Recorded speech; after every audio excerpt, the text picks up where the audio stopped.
energy is obviously one of the biggest topics in Pakistan, has been that for decades, and probably will be for some years to come. So the talks around the energy production, consumption, whatever comes to your mind, is moderated by my dear friend Faseeh Mangi from Bloomberg, and the panelists will be Alexander Rekerman from Wärtsilä, Jani Kangasaho from Biovoima, Danish Iqbal, Gul Ahmed Energy and Metro Group of Companies, and Sabiha Sultan from TPL Corporation. Please, stage is yours. Energy is a lifeline, right? The energy sector in Pakistan has always been the talk of the town. I was part of this discussion yesterday on energy as well, and two things that stuck to me is energy is central to life, and energy is the engine of an economy. I'm sure Danish would know, but before you do any business in Pakistan, you need to become an energy expert as well, just because you know how complicated Pakistan's situation is. So we'll start with a broader outlook on the energy sector, and then we'll drill down a bit more into specific details. So I think the panel is set in the right way as I wanted it to. So Danish, we can start with you. If you can give an overview on what is your view on Pakistan's energy sector, and just get into it straight away as well. What is your solution for it as well, if there is one, and if it can be done as well? Thank you, Faseeh. So Pakistan energy sector is one of the first ones in the developing countries. It started in 1994. We all know it started very bright when we had a lot of opportunity. But since then, it's sort of deteriorated because we haven't come out of the same regime which we were in, which was the tariffs which were being provided were through NEPRA to cost plus, feed-in tariffs, and they were not determined on a market and supply side, demand and supply side. It was just, okay, we need energy, let's put up few plants. Doesn't matter what the cost is, what the implication is.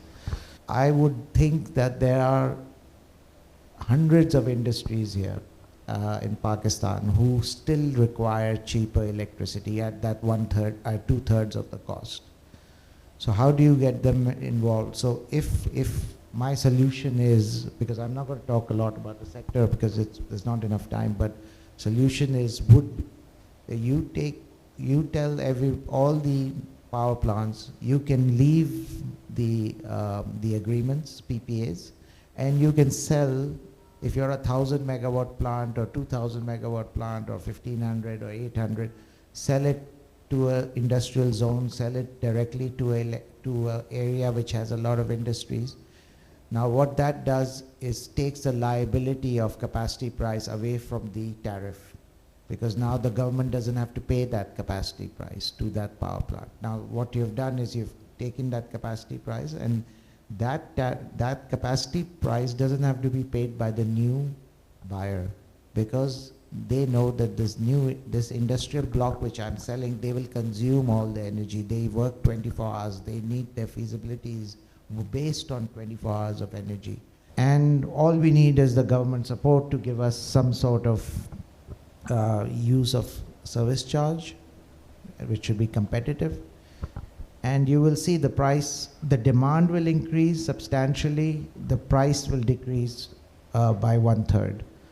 And you guys can start, you guys are mathematicians here, you can start doing the calculations. This, in a year or so, your energy prices will reduce for sure, because we have excess energy and there's excess industrialization where every government wants. This will increase our exports, competitiveness. The energy price you want can only come down like this, and this can be called, we call this wheeling or CTBCM. This is the term which government uses, and this is, I think, where the industry should focus on, telling the government, please allow us to sell directly to the industrial area, you earmark. Now this concept in energy is called microgrids. So we can be right next to the industrial zone, or we can, if we are far, we can sell it from through the existing grid. And if the transmission companies are being paid the transmission cost, then there should not be an issue. And I think the government does not want to do that again, because they're also getting, as I told you, 1/3 is taxes. So they're like, we're just passing our taxes to these people through the consumers through that. So this is a problem which the FBR and the federal governments don't want to put up. The other thing is they don't want, they want to continue good relationships with the Chinese or the other DFIs.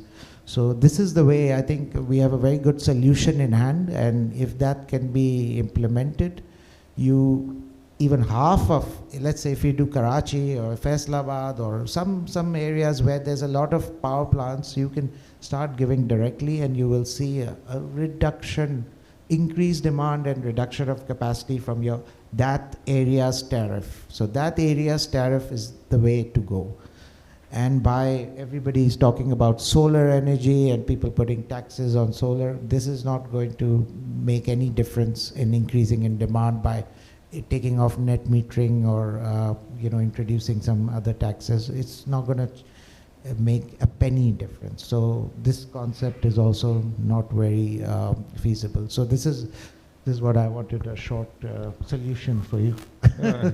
That's really good. I mean, I think mini grids and increasing competition is a way. I think we just need to see if the government, as you mentioned as well, would be willing and open to such a massive change for them, right?